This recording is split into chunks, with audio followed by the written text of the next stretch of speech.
마이크를 저걸 써야 될까요? 아니, 이건 무슨 마이크? 네, 안녕하세요. 저는 세브란스 병원에서 온 약사 이윤선이라고 합니다.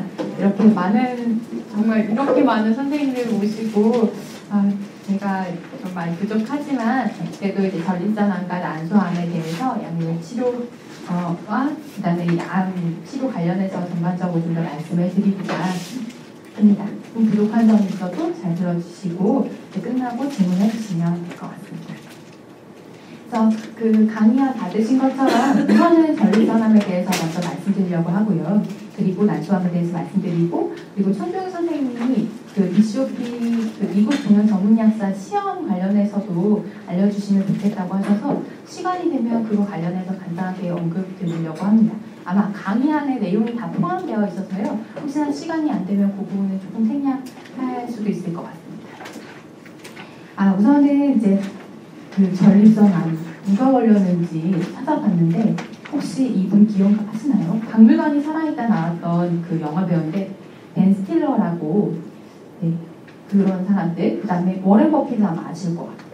이런 여러 유명한 사람들 뿐만 아니라 저희 주변에서도 많은 사람들이 사실 전립선암에 이미 걸렸거나 걸려서 치료 중인 사람도 있을 거고요. 아마 친척분들 중에서도 있으실 수도 있겠습니다.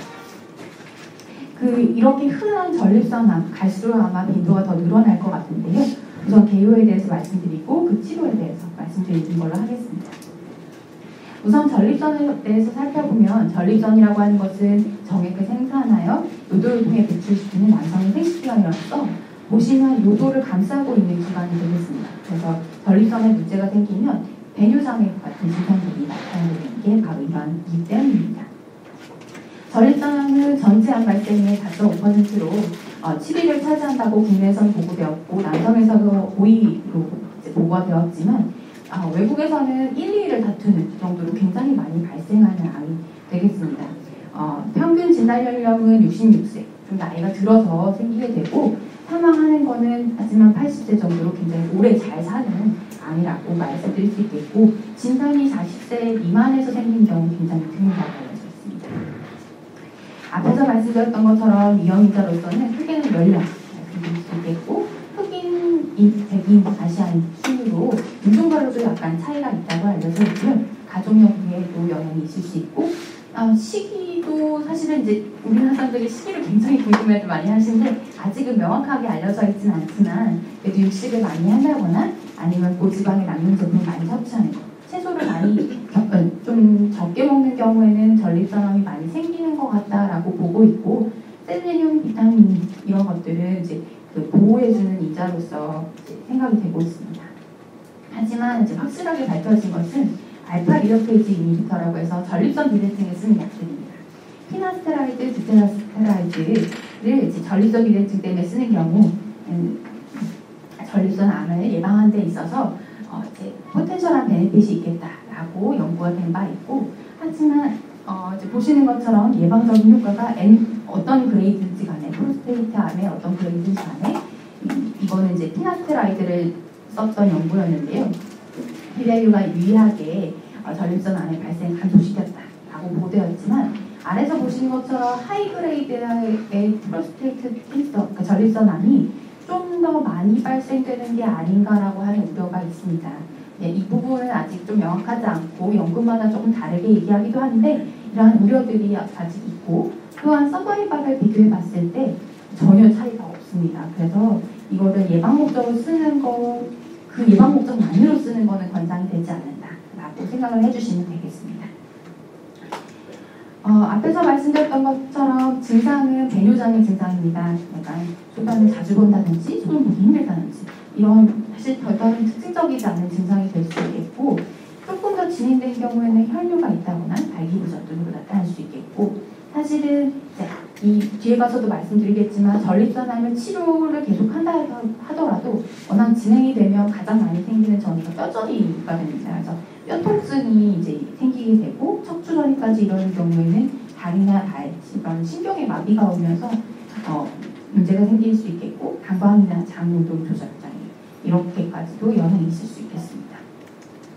이런 전립선암을 진단하고 검사를 하기 위해서 직장 수지 검사라고 하는 것을 진행을 하게 되고, 이제 뒤에 말씀드릴 거고, PSA라고 하는 어떻게 보면 그 전립선 특이항원 검사를 진행하고, 영상 검사로서 초음파 검사나 본스캔 등을 진행을 하고, 이제 당연히 이것도 조직 검사를 통해서 생검을 하게 됩니다.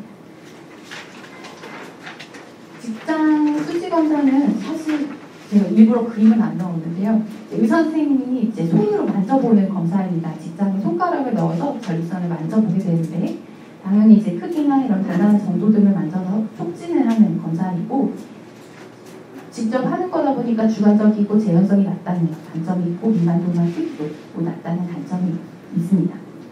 그래서 이제 단단한 혹이 있더라도 30에서 50%만이 전립선암으로 진단되고 알려져 있고, PSA 결과등과 함께 사용을 해야 좀 더 보다 정확한 검사 결과를 얻을 수 있겠습니다. 전립선암에서 사실 가장 많이 얘기하는 거는 전립선 특이항원 검사라고 하는 PSA 수치입니다.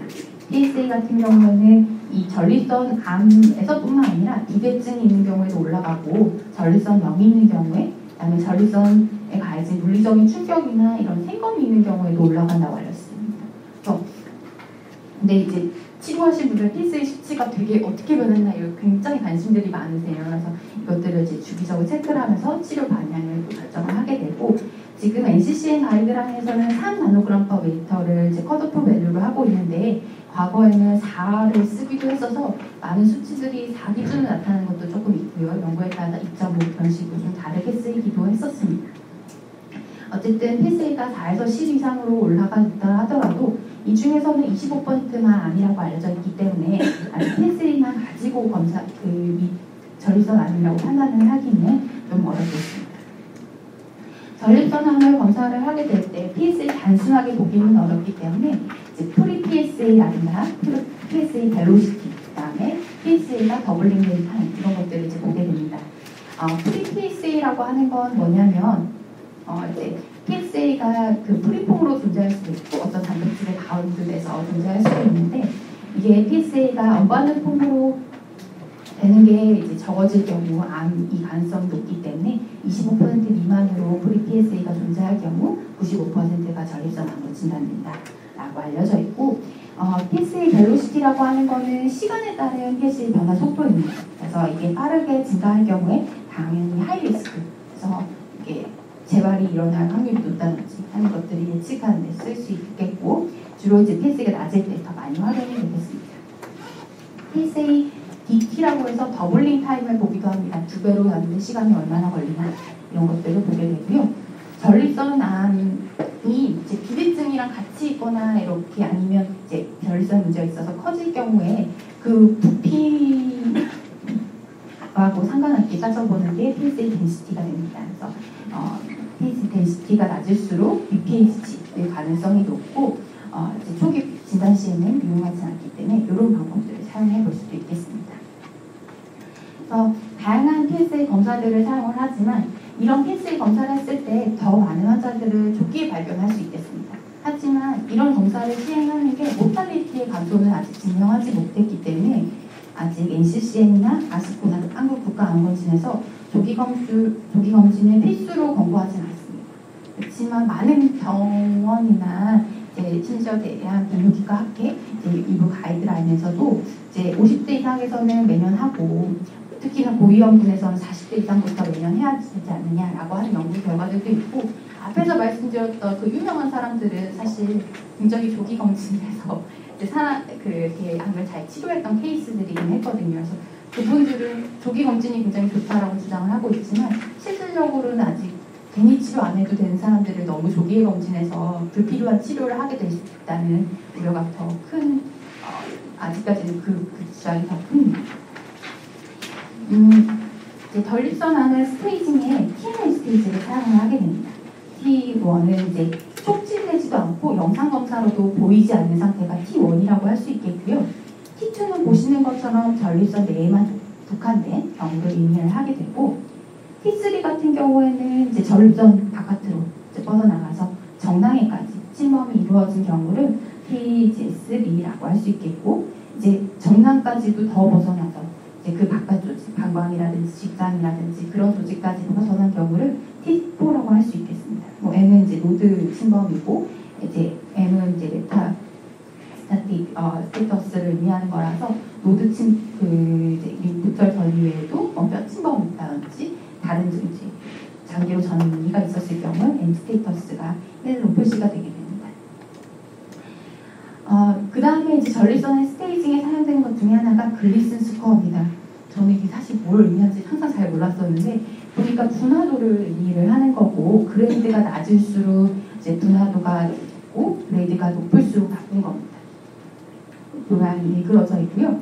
이제 이거는 전립선 암 봤을 때 다 일관적인 조직이 아니기 때문에 가장 조직 검사를 했을 때 가장 흔히 보이는 패턴 두 가지를 잡아서 두 가지 값을 더하게 됩니다. 그래서 그 값 합으로 인해서 이제 스코어가 2에서 6이면 이제 분화가 잘 됐다. 7은 중간 정도, 8에서 10은 분화가 잘 됐다.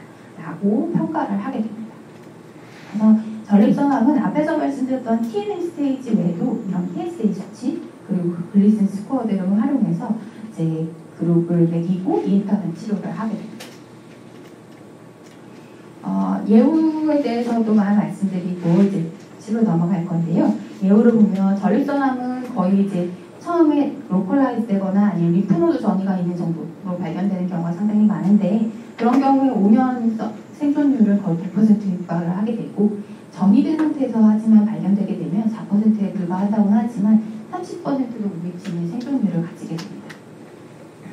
그리고 이제 뒤에서도 말씀드릴 안드로젠 테라뇽번을 하고 나서 PSA 수치가 잘 떨어지면 예후가 좋은 사람이고요. 이제 아무래도 잘 떨어지지 못하면 예후가 안 좋은 그런 그룹으로 생각해 주실 수 있겠습니다.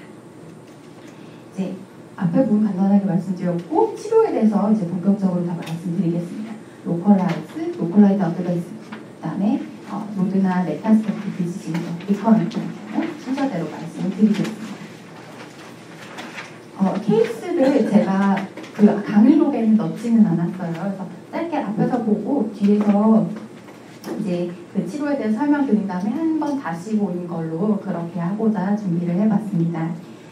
제가 이제 봤던 한 분은 77세 남성분이었고요. 처음 진단은 5년 전인 72세 때 진단이 되셨고 2012년 7월에 K 수치가 어마어마하게 높은 수치로 진단을 받았습니다.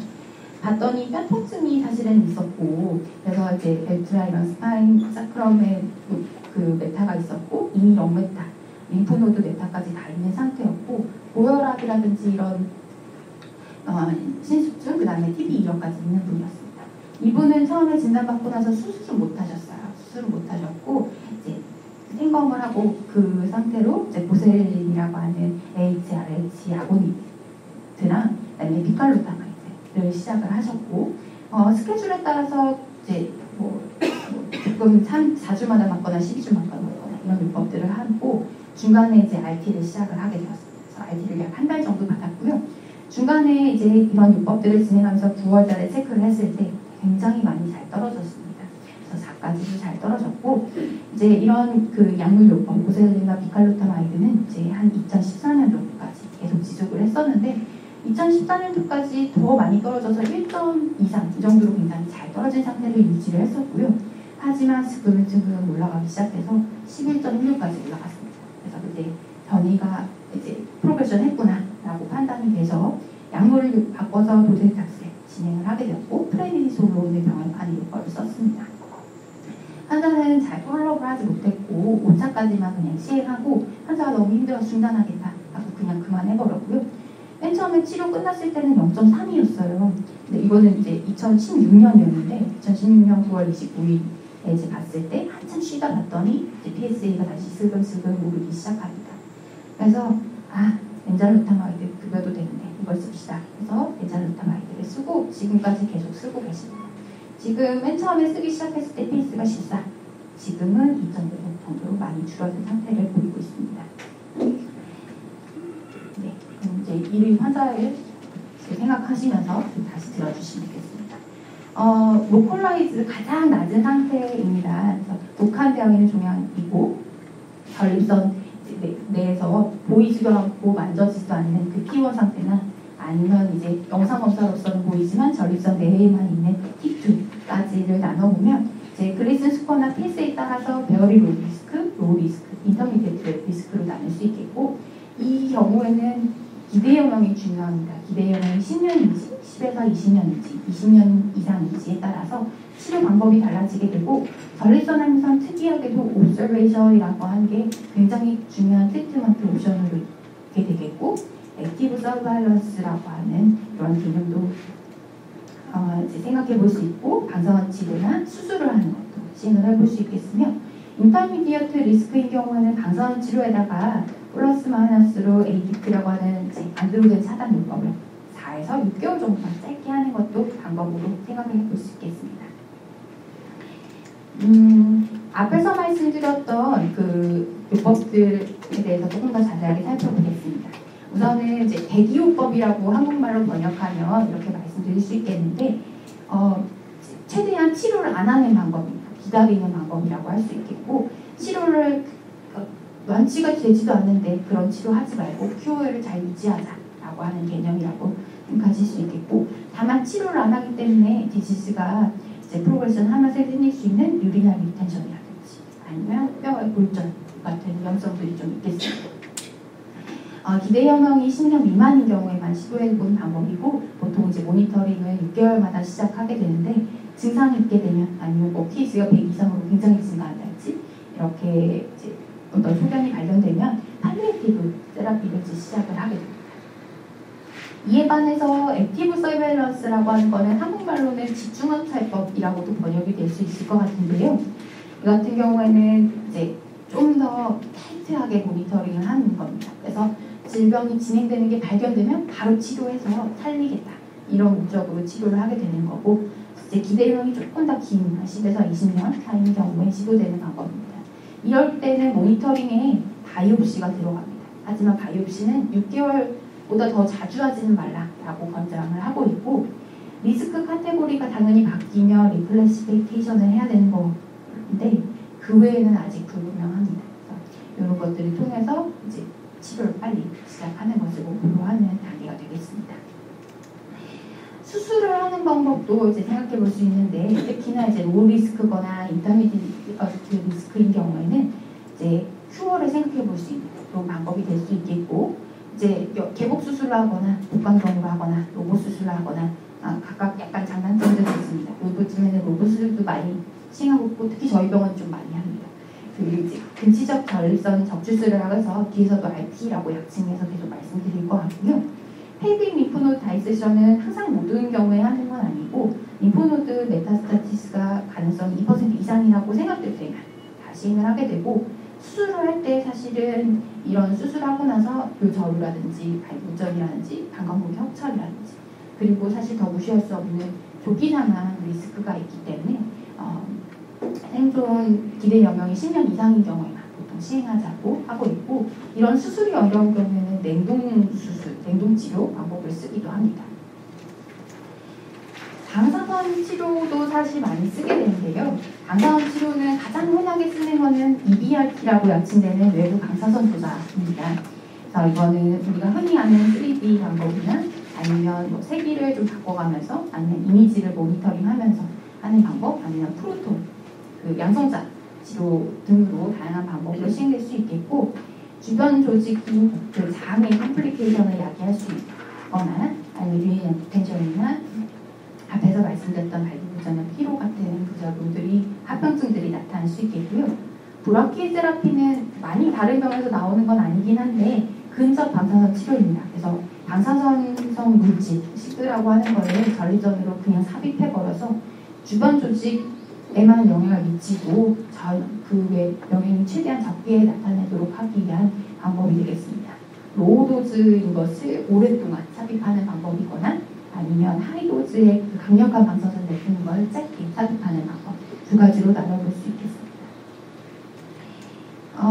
이제 그 로컬라이즈 포로스틱 캔서인 경우에 ADT를 왜 더 오래 시행하지 않느냐 이에 대한 연구가 있는데요. 그 로컬라이즈 포로스틱 캔서에서 이 연구는 이제 로우 리스크, 모더레이트 리스크, 하이 리스크까지 다 일부가 포함됐던 연구였고 로컬라이즈 프로스테이트 캔서라고 맨 처음에 찾았지만 실제로 로우리스크 구더리파 하게 진짜 다 포함됐던 영어 대상이었습니다. 그래서 모든 환자들을 봤을 때는 ABT를 병합한 게 유의하게 더 생존율이 높게 나타났지만 로우리스크인 경우에는 사실 차이가 없었습니다. 그래서 유의미한 차이를 보이지 못했기 때문에 모노세라피로 시행한다거나 아니면 로우리스크에서는 굳이 권장하지 않는다라고 이제 결과가 발표되었습니다.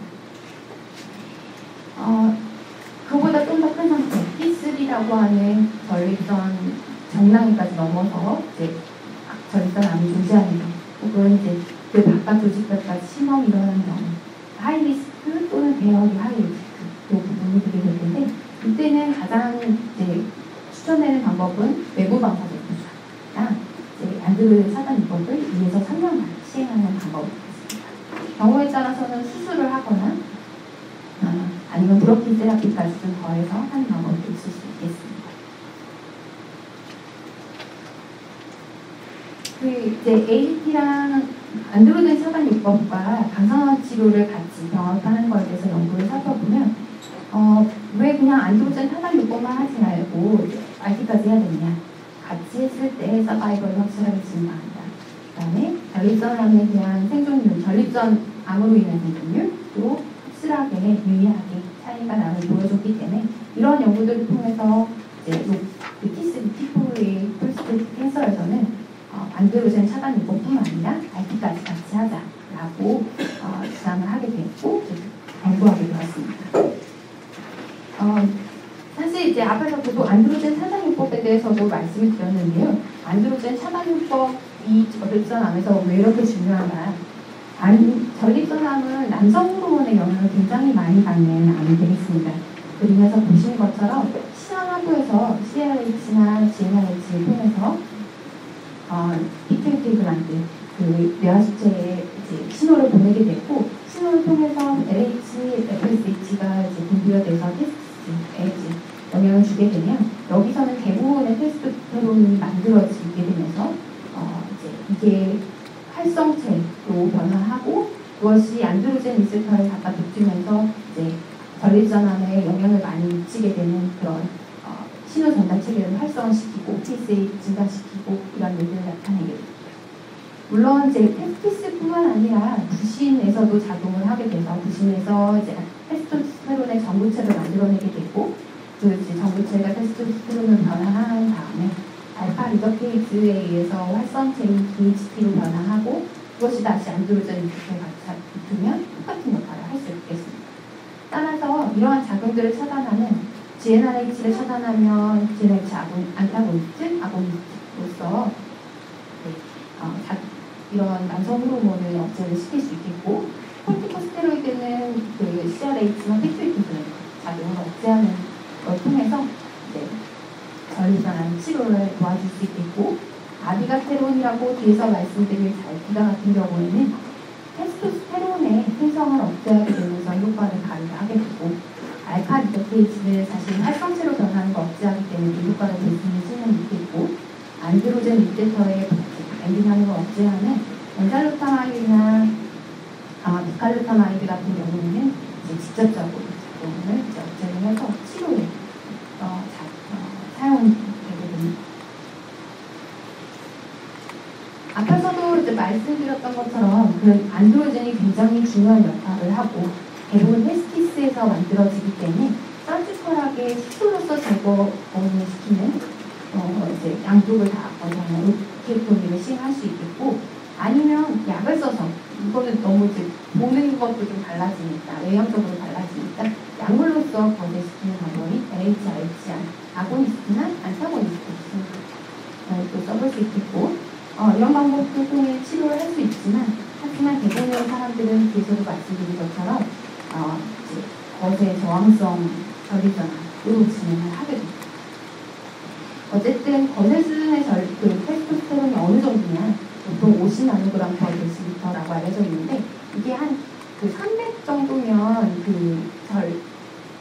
남성 호르몬이 저하돼서 남성 갱년기다 하는 정도가 300, 뭐 치료가 필요하다는 정도가 230, 이 정도 된다고 하더라고요. 그러니까 50이면 얼마나 작은 수치인지 아마 감이 조금 더 오실 것 같아요. 그 정도로 굉장히 낮게 떨어뜨려서 전립선암을 치료를 하게 됩니다. 그 전립선암에서 가장 많이 사용되는 약은 LHRH 아고니스트이고 LHRH 알날로그나 GnRH 아고니스트라고 하는 이름으로도 쓰입니다.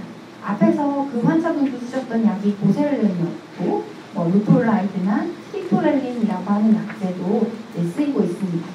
투기요법으로 허가받은 약제도 있지만 투기요법은 사실 잘 쓰이지 않고요. 약제에 따라서 4주마다 혹은 12주마다 아니면 6개월마다 맞는 약제까지도 있습니다. 그 사람에 따라서 아니면 스케줄이나 비용적인 측면들을 고려해서 쓸 수 있겠고 세 가지 약제는 다 효과는 거의 비슷비슷하다라고 보고 있습니다. 이런 약제들을 썼을 때 가장 크게 우려되는 부분들은 남성 호르몬이 없어지는 거니까 남성 갱년기를 인위적으로 어떻게 보면 만들어내는 거라고 할 수 있겠고요.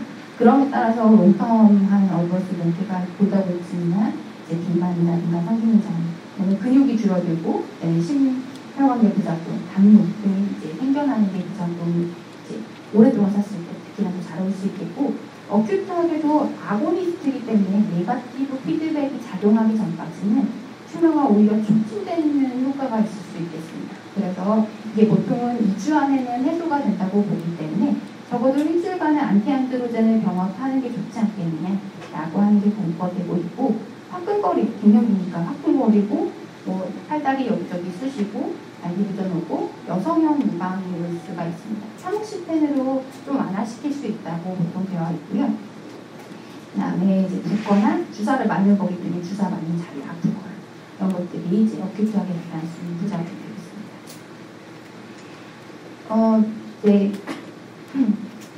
안티안드로젠이라고 이제 안드로젠 리셉터에 반응하는 약제로 이제 뒤에 가서 말씀드릴 엔자리타마이드는 세컨드 라인이고요. 가장 기본적으로 많이 써왔던 전통적으로 많이 써왔던 약제들이 비칼루타마이드, 플루타마이드, 글루타마이드 다 세 개 다 비슷한 효능을 가지고 있다고 하는데 지금 거의 다 쓰시는 거는 비칼루타마이드일 거예요. 플루타마이드 하루 3번 먹어야 되고 글루타마이드 한 번도 없을 거거든요. 50에서 150 환자 상황에 따라서 조금 영향이 달라질 수 있겠습니다. 이 안티안드로젠은 모노세라피로는 사실 효과가 좀 더 적기 때문에 프라이머리 안드로젠 차단요법으로는 사실 잘 권장이 되지 않고 병합요법으로 쓰거나 아니면 이제 거세 수준으로 떨어졌을 때 2차적인 호르몬 요법으로 쓰거나 할 수 있겠습니다. 부작용은 똑같이 안드로젠 남성 호르몬의 효과를 차단하는 거지만 LH 아고니스트에 비해서는 부작용이 좀 더 적어지는 것이다라고 보고 있고 홍조라든지 이런 것들이 비슷하게 볼 수 있겠습니다. 저는 사실 호르몬 주사는 잘 보지 못했는데 LHRH 안타고니스트입니다. 데가를릭스라고 하는 성분명으로 이제 나오고 있고 호르몬 의존성 진행성 전립선암에 허가를 받아서 쓰이고 있습니다. 이 약 같은 경우에는 처음에 240mg만 2개 시리즈 될 거고요. 4kg 맞고 80mg짜리 바꿔서 4주마다 진행하게 됩니다. 이 같은 경우에는 이제 안타고니스트이기 때문에 네거티브 피드백에 의해서 작용하는 게 아니라 바로 직접적으로 LHRH를 억제를 하기 때문에 안티안드로젠과 굳이 병합할 필요가 없습니다. 단독적으로 사용할 수 있을 거고요. 부작용은 비슷하게 일어날 수 있겠고 주사 부위에 통증이 반응이 있을 수 있겠습니다. 앞에서 말씀드렸던 이제 잘 안 쓰인다고 했는데 사실은 컴파인한 그런 방법들도 많이 쓰이고 있습니다. LHRH를 아고니스트나 안타고니스트 혹은 수술과 더불어 안티안드로젠을 병합하는 방법입니다. 약간 이런 방법은 컴바인드 안드로젠 블락케이드라고 해서 CB라고 불리기도 하고 아니면 맥시마이드 안드로젠 블락케이드에서 MAB라고 불리기도 합니다. NCCN에서는 사실은 이러한 방법은 쓰지 말아라. 별로 이득이 없다라고 하고 있는데 실제로는 좀 쓰이고 있는 것 같고요. 저희 병원도 좀 꽤 굉장히 많이 쓰시더라고요. 그리고 이제 메타 어널리시스에서는 이제 병이 작은 경우에 서바이벌을 증대시킬 수 있고, 그다음에 튜머 플레어를 감소시킬 수 있기 때문에 좋은 것 같다라고 하고 있습니다. 다만 부작용이 증가할 수 있기 때문에 그런 점에 좀 유의를 해야 될 것 같습니다.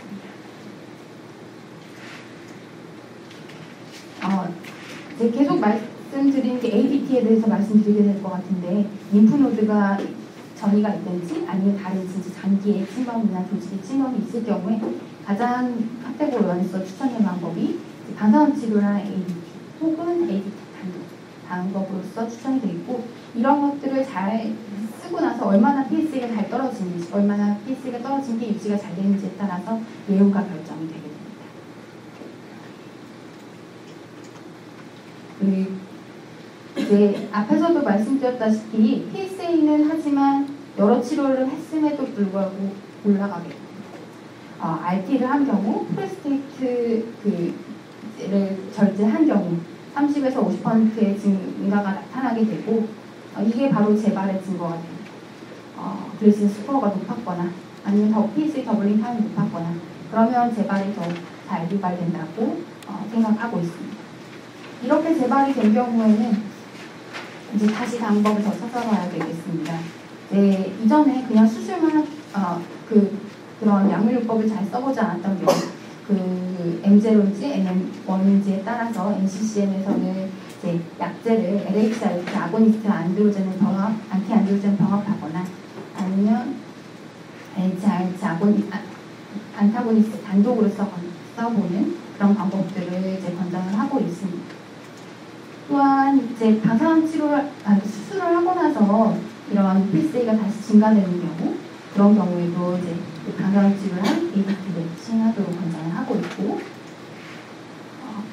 RT를 받고 나서 재발이 일어난 경우, 여기서는 이런 그룹에서 히묵스 데피니션이라고 해서 바이코케미컬 페일리어를 좀 더 정의를 하고 있는데, 방사선 치료를 하고 나서 가장 낮았을 때를 기준으로 PSA가 2 이상이면 바이코케미컬한 페일리어가 있었다라고 보고 있고, 그런 경우에는 이제 수술을 해본다든지 아니면 눈치료를 해본다든지 브라키세라피나 ADT 같은 것들 시행을 해볼 수 있겠습니다. 결국에는 여러 가지 방법들을 말씀드렸지만 사실은 문제는 실제로는 이거가 될 거예요. 언제 ADT를 다시 시작하지? 최대한 빨리 하는 게 좋을까? 늦게 하는 게 좋을까? 이런 딜레마가 있을 수 있겠는데, 사실 앞에서도 말씀드렸지만 ATT를 길게 하면 AT 부작용이 커집니다. 남성 호르몬을 인위적으로 많이 떨어뜨리면 갱년기가 더 오르고 골다공증이 더 심해질 수 있고 골절 리스크도 더 커질 수 있고, 그렇기 때문에 이 환자가 만약에 예민하다든지 아니면 정말 너무 암이 심하게 빨리 증가하고 있다든지 하는 것들을 고려해서 빠르게 ATT를 시행할 건지 아니면 최대한 늦출 건지 시행을 고려를 해볼 수 있겠고, 간헐적으로 이제 그 ATT를 시행하는 것도 방법이 될 수 있겠습니다. 간헐적으로 이제 안드로젠 차단요법을 시행하는 것을 이제 IAB라고 약칭해서 말을 하게 됩니다. 어떤 방법이냐면 아예 미리 정해놓는 겁니다. 맨 처음에 이제 약물치료를 LHRH 안타고니스트와 안티안드로젠을 병합했다가 PSA가 내가 생각했던 숫자 미만으로 떨어지면 스탑, 다시 올라오기 시작하면 시작 해서 최대한 안티안드로젠에 노출하는 시간을 줄여주는 거고, 그럼에 따라서 이제 치료 비용이라든가 QOL을 감소시킬 수 있겠습니다. 비교한 연구에서는 사실 CAB라고 하는 게 지속한, 그러니까 안드로젠 차단요법을 지속한 경우, 그다음에 이제 안티안드로젠을 간헐적으로 시행한 경우 비교를 했을 때 유의하게 오버all 서바이벌 차이가 있긴 있었지만, 그렇지만 이러한 QOL이나 코스트 등을 이제 생각해 볼 때 몇몇에서는 또 시행을 해볼 수 있는 방법이 되겠습니다. 이러한 방법들을 여러 가지 써봤는데 그래도 재발이 나왔다. 약을 아예 바꿔볼 수도 있겠는데, 사실 약을 바꾸는 건 환자한테도 충격이 될 수 있고요. 실제로는 의사 선생님들은 안티안드로젠을 더해보거나 아니면 바꿔보거나 하는 방법들을 써본다고 하고, 아니면 왠지 모르겠는데 안티안드로젠을 쓰다가 빼면 효과가 본다고 합니다. 한 20-30%는 효과가 본다고 하고요. 다만 치료 반응이 보이는 기간은 그렇게 길지 않다고 알려져 있습니다. 스테로이드를 추가하는 것도 한 가지 방법이 될 수 있겠고, 케토코나졸은 요즘에는 잘 쓰이지 않지만 사용해 볼 수 있는 옵션으로 제시되고 있습니다. 이런 방법들을 다 안에도 진짜 재발이 됐다. 그러면 뒤에 가서 말씀드릴 약재들을 쓰게 됩니다. 사실 전립선암에서 가장 핫한 부분은 이 부분이 될 것 같아요. 전립선 이제 거세 저항성 전립선암이라고 하는 이제 진짜 테스토스테론이 다 떨어졌는데도 불구하고 디지즈가 프로그레스하면 어떻게 해야 되는가? 이게 이제 가장 큰 이슈이고 여기서 가장 많은 답들이 나오고 있는 것 같고요. 보통은 2, 4년 내에 재발이 이루어진다고 알려졌습니다. 아까 전에 그분도 거의 2년 정도 치료하시고 나서 재발이 이루어졌던 것 같아요. 그래서 뒤에 가서 말씀드릴 이제 도세탁셀이라든지 엔자루타마이드, 아비가테론과 프레디솔을 병합하는 방법, 라듐을 쓰거나 아니면 스플루스티 같은 방법들을 써보는 거에 대해서 말씀드리도록 하겠습니다. 우선은 가장 많이 쓰는 방법은 도세탁셀이 될 것 같습니다. 왜냐하면 이게 가장 급여가 빨리 되니까요. 그래서 이제 국내에서 아무래도 급여를 제일 따질 수밖에 없는 것 같은데 이제 도세탁셀은 여러 암의 허가를 받았지만 전립선 암 관련해서 살펴보면 프레디솔론과 병용하여 호르몬 불응성, 전이성 전립선 암에 1차 이상에서 급여로 허가를 받았고 용량은 필수형 75ml를 쓰고 시간은 조금 센터마다 달라질 수 있겠습니다. 3주마다 주는 요법을 쓰고 프레디솔론은 보통 5ml BID, 하루에 10ml를 쭉 주게 됩니다. 아무래도 대표적인 부작용으로 골수억제나 감염, 주의 관련 이상 반응이나 관절두근 운동, 그다음에 머리가 빠지는 것, 좀 손발 저리고 눈물이 흘린다든지 이런 부작용들이 나타날 수 있겠습니다. 근데 이걸 보면 제가 사실은 저도 항상 공부하게 되면서 이제 약사는 약 용량이랑 부작용 보잖아요. 근데 효과도 사실 잘 보면 좋을 것 같아요. 환자들한테 말할 때 이 약이 얼마나 효과 있는 약이기 때문에 당신은 이 약이 썼을 때 얼마나 더 살 수 있습니다 라고 말하는 건 사실 의사 선생님들이 하는 일이긴 하지만 저희도 그거를 좀 알고 설명을 하거나 근데 이제 조절을 하게 되면 그것도 또 재밌는 일이고 정말 의미 있는 일이 더 되는 것 같아요. 그래서 실제 봤을 때 이거는 이제 도세탁셀을 3주마다 주는 요법이었고 도세탁셀을 일주일마다 주는 거, 닉토잔토론을 주는 거 비교를 했을 때 이제 도세탁셀을 3주마다 주는 요법은 미디언 오퍼럴 서바이벌이 한 19.2개월, 한 2년 정도, 1년 반 정도였고 이제 3년 오버럴 서바이벌도 한 18%. 이거보다 근데 2008년 데이터니까 이거보다 조금 더 높을 것 같습니다. 네, 사실은 이제 도세탁셀은 다들 힘들어 하십니다. 다른 암에서는 그 정도는 다 잘 할 수도 있을 것 같은데 전립선은 사실 나이도 많으시고 그래서 더 많이 힘들어 하시는 것 같아요. 그래서 그 다음에 사실은 쓸 수 있는 약이 엔자루타마이드가 되겠습니다. 엑스탄디라고 이제 상품명이 나왔고 한 캡슐에 40짜리라서 보통 4캡슐 260mg을 먹게 됩니다. 안티안드로젠 중에서 새로 나온 거라 이전에 있던 비칼루타마이드 같은 경우보다는 좀 더 바인딩하는 어피니티가 좋고 포텐시가 높다고 알려져 있습니다. 그래서 처음에 전이성 거세 저항성 전립선암 1차로도 허가는 받았는데 실제로 급여는 도세탁셀 이후에 급여를 인정받고 있기 때문에 도세탁셀 실패하거나 환자가 힘들다고 하면 바로 넘어가서 이 약을 쓰시게 되는 경우가 상당히 많아졌고요. 부작용은 사실 말씀드릴 게 크진 않은 것 같아요. 피로하고 피곤은 당연히 하겠죠. 치료하시니까 그건 좀 이해해 주신 것 같고 고혈압이나 근육통이나 홍도 같은 것들이 좀 더 올 수 있다고 하고 사이토크롬 3포 대사가 역시도 있습니다. 그래서 이에 따른 그 주의사항이 좀 필요할 수 있습니다.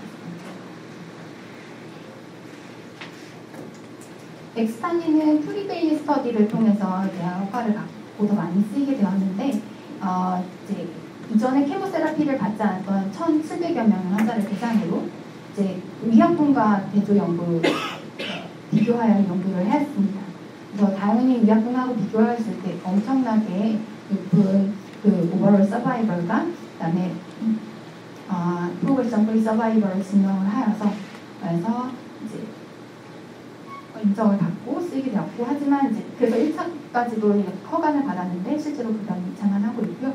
주로 논문에서도 얘기하고 있는 부작용이 많지는 않고 그냥 피곤하고 고혈압 조금 올라가는 정도라고 얘기를 하고 있습니다. 그 다음으로 말씀드릴 약은 자이티가 아니다. 아비라테론하고 프레디솔론 병용하는 방법입니다. 아비라테론이라고 하는 거는 어떻게 보면 굉장히 획기적인 약인 게 테스토스테론을 생성하는 것을 억제시켜줍니다. CYP17이라고 하는 테스토스테론의 굉장히 생활성이 중요한 이제 그런 엔자임을 억제를 하게 되는데, 사실 이 CYP17이라고 하는 엔자임은 여기서 보신 것처럼 이제 안드로젠 만들어진 것도 억제를 하게 되지만 콜티솔 만들어지는 것도 억제를 하게 됩니다. 따라서 아비가테론만 쓰게 되면 콜티솔 만들어지는 것도 억제를 하기 때문에 이제 내가 이제 피드백 이니비션이 약해져서 사실 ACTH를 증가시키게 되고, 그럼에 따라서 사실 이런 반응이 더 촉발이 되는데 사실 여기가 안 되니까 나머지 이쪽으로 흘러 들어가게 돼서 이쪽은 이제 미네랄로콜티코이드 스테로이드가 생성이 되게 되는 게 더 촉발이 되게 되는데, 미네랄로콜티코이드 작용이 강해지게 되면 블러드 프레셔가 올라갈 수 있고 하이퍼칼레미아 등이 증가할 수 있고 레니스텐이 좀 더 약해져서 이런 부작용들이 나타날 수 있겠습니다. 따라서 프레니솔론을 병합하는 거는 글루코콜티코이드 디피션시를 이제 예방해주는 측면도 있고, ACTH가 너무 올라가는 것을 억제해서 미네랄로콜티코스테로이드가 너무 과도하게 증가되는 것을 억제하기 위한 목적으로 시행을 하게 됩니다. 그래서 이제 앞에서 말씀드렸던 것처럼 자이티가라고 하는 상품명으로, 이것도 4티 먹습니다. 250mg가 한 티라서 이제 4티 먹는데, 다만 앞에서 말씀드렸던 엔잘루타마이드는 식사와 상관없이 먹을 수 있는 약이었다면 아비라테론은 공복시에 먹는 게 권장이 되는 약제이고, 왜냐면 공복시에 먹지 않으면 그 흡수가 10배 이상 증가할 수 있다고 알죠. 반드시 먹도록 교육이 좀 필요한 약이 되겠고요. 반드시 플레니솔론과 병행하여 부작용을 예방하도록 해야겠습니다. 네, 대표적인 부작용은 이것도 피곤하고 관절통, 근육통, 부종 등이 있을 수 있겠고, 앞에서 조금 더 다른 거는 미네랄콜티코이드 관련 부작용으로 혈압 증가와 이런 전해질 부종 등이 좀 더 알려져 있고, 하이퍼글라이세미아 등도 좀 더 좋게 보고되어 있습니다. 이것은 이제 대사산물이 CYP3A4로 대사를 하기 때문에 마찬가지로 또 주의가 필요하게 되겠습니다. 자몽도 먹지 말라고 하고. 이 아비라토론 같은 경우에는 그 COUA 상봉일 스터디를 통해서 이제 사용이 더 많이 진행되게 되었습니다. 이 스터디는 앞에서와 다르게 엔잘루타마이드하고는 다르게 도세탁세를 받고 나서 진행한 환자를 대상으로 한 연구였고, 약 한 1000여 명의 환자를 대상으로 시행을 하겠습니다. 플라시보와 프레니솔론, 그다음에 아비라톤과 프레니솔론을 2대1로 비교한 연구였고, 보시는 것처럼 오버롤 서바이벌을 유의하게 15.8개월 대 11.2개월로 증가시켰습니다. 그래서 이 효과를 인정받고 쓰고 있습니다. 제구탄화는 많이 쓰이진 않지만 카바지탁센이라고 하는 성분명이고, 항균 발열에 60mg으로 쓰이고 있습니다. 이름만 보셔도 아시겠지만 탁센계 항암제입니다. 도세탁세를 받고 나서 그거에 안 들었을 때 쓰는 페리몬 불균성 전이성 암제들인데 전이성 안에 쓰이겠는데, 보통 용량은 일산 25mg을 3주만 주는 것을 쓰고 프리솔론과 병용하여 쓰게 됩니다. 보시면 아시겠지만 골수억제 부작용이 상당히 심하게 나타납니다. 거의 90% 아네미아, 리포페니아, 뉴트로페니아 다 90%를 가리킬 정도. 그리고 문제는 그레이드 3,4도 상당히 많습니다. 그렇기 때문에 이러한 부작용이 굉장히 주의가 필요하고, 페리페랄 뉴로토시는 생각보다는 덜 한 것 같고, 혈사나 이런 부작용이 상당히 있습니다. 이것도 마찬가지로 3A4가 대사가 됩니다.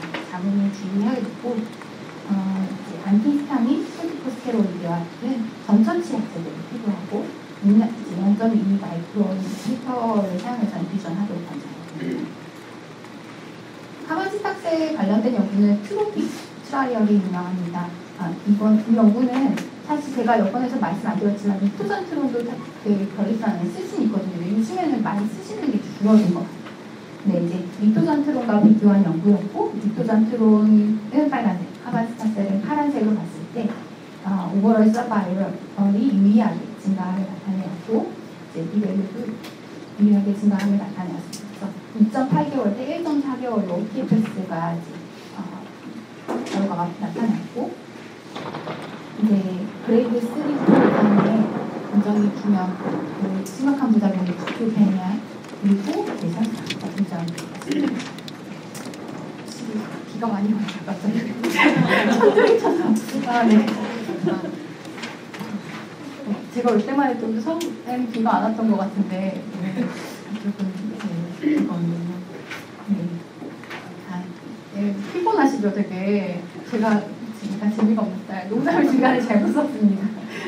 그래서 여기까지만 아마 전리성 안까지만 하고 조금 잠깐 쉬었다가 또 하면 될 것 같아요. 거의 다 말씀드리긴 했는데 약제 관련해서 이제 한참 이 약이 처음에 나왔을 때는 굉장히 센세이션하다라고 했었는데 이 다음엔 그렇게까지 이런 관련된 약제가 생각보다는 안 나오고 있는 것 같아요.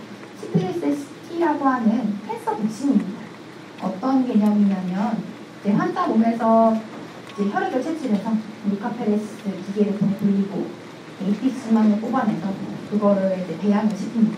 배양을 시킬 때 펩 GM-CSF라고 하는 CSF에다가 펩 붙인 거 단백질을 같이 넣고 배양을 하게 되는데 펩이라고 하는 게 여기 써져 있는 것처럼 이제 전립선암 특이적인 어떤 안티젠입니다.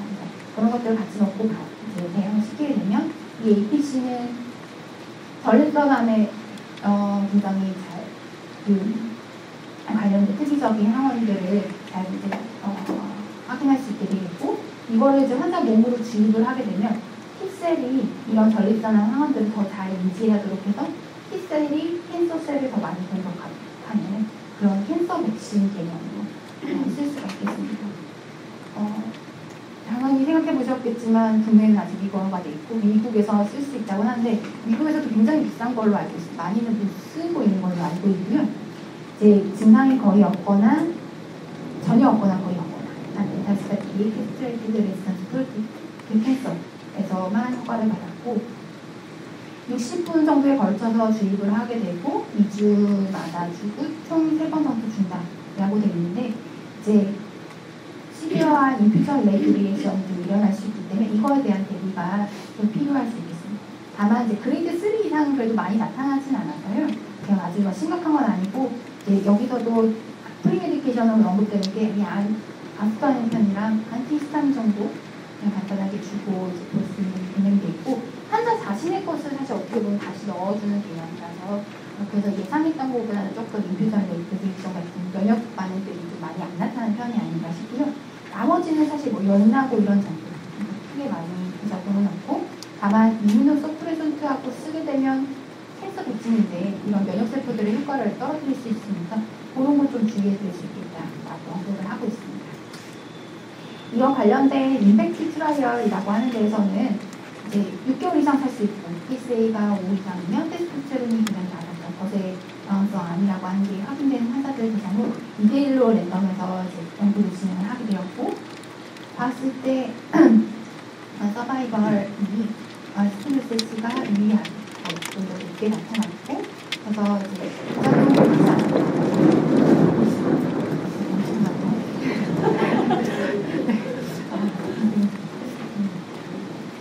마지막으로 말씀드릴 약은 나듐입니다. 나듐 같은 경우에는 알파선을 내뿜는 강성원성 약품입니다. 이것도 마찬가지로 국내에서는 아직 허가되지 않고 미국에서만 허가를 받았는데 뼈전이가 있는 병 사용을 하게 됩니다. 가시간격으로 주고 6번까지 줄 수 있다고 하는데 우선 국내에서 쓰게 되면 어쨌든 뼈에 작용하는 거고 이것들은 굉장히 부스럽고 너무 심합니다. 그래서 그거에 따른 문제가 좀 있을 수 있겠고요. 알렌카 트라이얼이라고 하는 이름도 어려운 트라이얼에서 효과를 입증을 하였습니다. 그러니까 다른 내장 조직이나 이런 데는 메타가 없고 그냥 증상이 있는 뼈에만 딱 메타가 있는 환자들을 대상으로 실험을 했더니 플라세보와 비교한 연구였는데 유의하게 오버럴 서바이벌을 증가시켰다. 오버럴 서바이벌까지 증가시킨 것이 많지 않고 3개월 차이나 3.6개월이나 그렇게 큰 차이일 것 같습니다. 그런 거, 그 다음에 스크래퍼 이벤트까지도 거의 한 6개월 정도 있었기 때문에 상당히 의미 있었다. 그래서 회사에서 주장을 하고 수익이 되었습니다. 네. 약은 다 이제 끝났는데 서포티브 케어는 조금 더 말씀드리고 이 전립선암은 마무리하도록 하겠습니다. 전립선암은 아까 전에도 말씀드렸던 것처럼 스테로이드 쓰고 그다음에 남성 호르몬도 없애버리고 그러니까 뼈가 약해질 수밖에 없는 상황을 만들어버리고 이게 그래서 칼슘이랑 비타민 D를 섭취를 하도록 하는데 실제로 권장하는 사람들은 아직 명확하게 다 나와 있는 것 같지는 않고요. 저는 그래서 참고하기 일반적인 골다공증 관련해서 한국 대한골대사 학회에서 칼슘은 성인 이제 기준으로 8,000에서 1,000mg 먹고 비타민 D는 800 IU 정도 섭취를 해야 된다. 라고 공개를 드려요. 한 이 정도면 될 것 같다고 생각을 합니다. 당연히 이제 운동하고 흡연도 안 하시고 이제 술도 적게 마시고 하셔야 될 거고요. 나이가 좀 있으신 분들이 치료하시러 오시는 거기 때문에 흡연도 사실 하는 경우가 꽤 있긴 있어요. 맨 처음에 진단된 경우 금연도 반드시 필요한 것 같고 그다음에 50세 이상이면서 이런 ABT 안드로젠 사전 요법을 갖고 있고 이제 10년 동안 봤을 때 골절이 생길 가능성이 어느 정도 있어 보인다 하면 이런 약들을 쓰는 게 추천드립니다. 이제 데노스순합은 아직까지는 이제 급여를 많이 쓰이고 있지 못해서 안 될 것 같은데 많이는 안 쓰이고 있을 것 같은데 앙클 이니비터라고 해서 오스테오클라스트 파골세포의 그 기능을 억제를 해서 뼈를 빠르시키는 세포를 기능을 억제해버리는 거니까 이런 이제 골소실 치료라든지 하는 측면에서 이제 적응증을 가지고 사용되고 있습니다. 네, 뭐 뼈가 아프고 네, 하이포칼시미아가 나타나는 특징들이 있을 수 있고 오스테오네크로시스 보정가 주의사항이 나와 있습니다. 신기능에 따라서 조금 이제 사용이 권장될 수가 있기 때문에 권장 안 되는 경우가 있기 때문에 그걸 내가 필요하겠고 적응증에 따라서 두 가지 제형이 있습니다. 그래서 그거에 따라서 용량요법도 달라지기 때문에 좀 주의가 필요할 수 있겠습니다. 졸랭 엑시드는 사실 이게 가장 많이 쓰고 있고 저희 병원 도메타스입니다. 그래서 도메타스도 많이 쓰고 있는데 뼈전이가 있는 경우 그 거세 저항성 전립선 안에 4mg을 3, 4주 간격으로 쓰도록 이제 적응증을 받았고 근데 이제 몇몇 연구에서는 12주 이상 이렇게 간격을 늘렸어도 괜찮더라. 그래서 간격을 좀 늘려보자 이런 연구들도 상당히 있는 것 같습니다. 라벨로 이렇게 쓰이기도 하고요. 하이퍼칼세미아가 심각하게 왔을 경우 4mg를 한 번 주는 방법을 써볼 수 있겠고 그다음에 이제 이거와 상관없이 그냥 글루코콜티코이드 스테로이드로 인해서 골다공증이 생긴 경우에 예방을 치료했죠. 5mg를 1년에 한 번씩 주는 방법을 쓸 수 있겠습니다.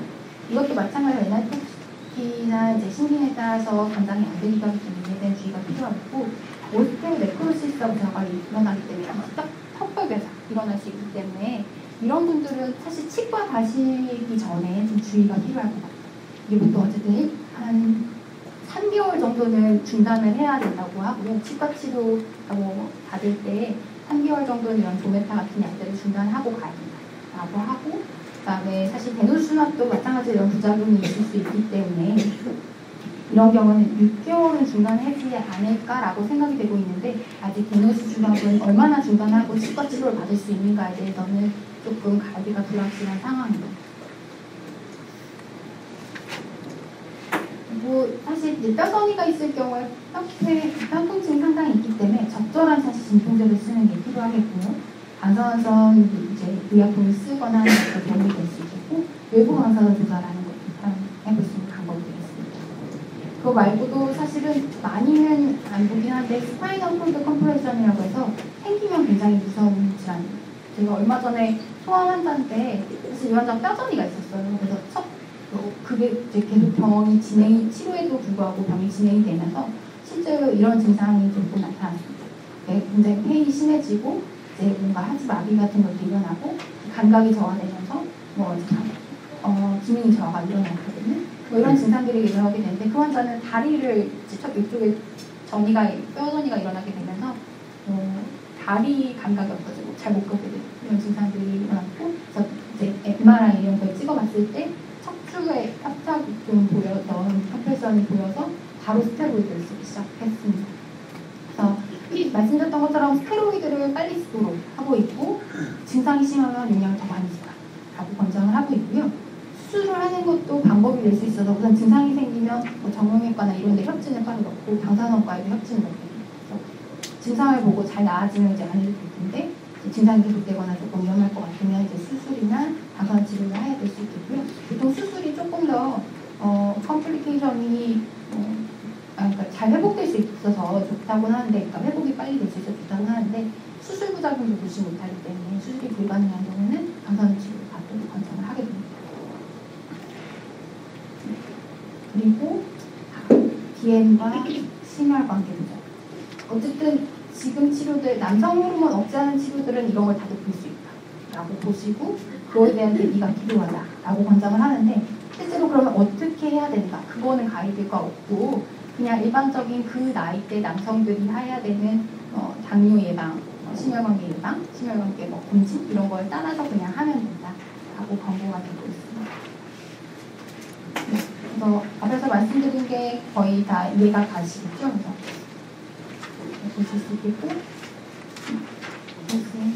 시간이 되면서 어쨌든 전립선암 같은 경우에는 치료에 따른 지지를 바로 진행을 하고 이제 그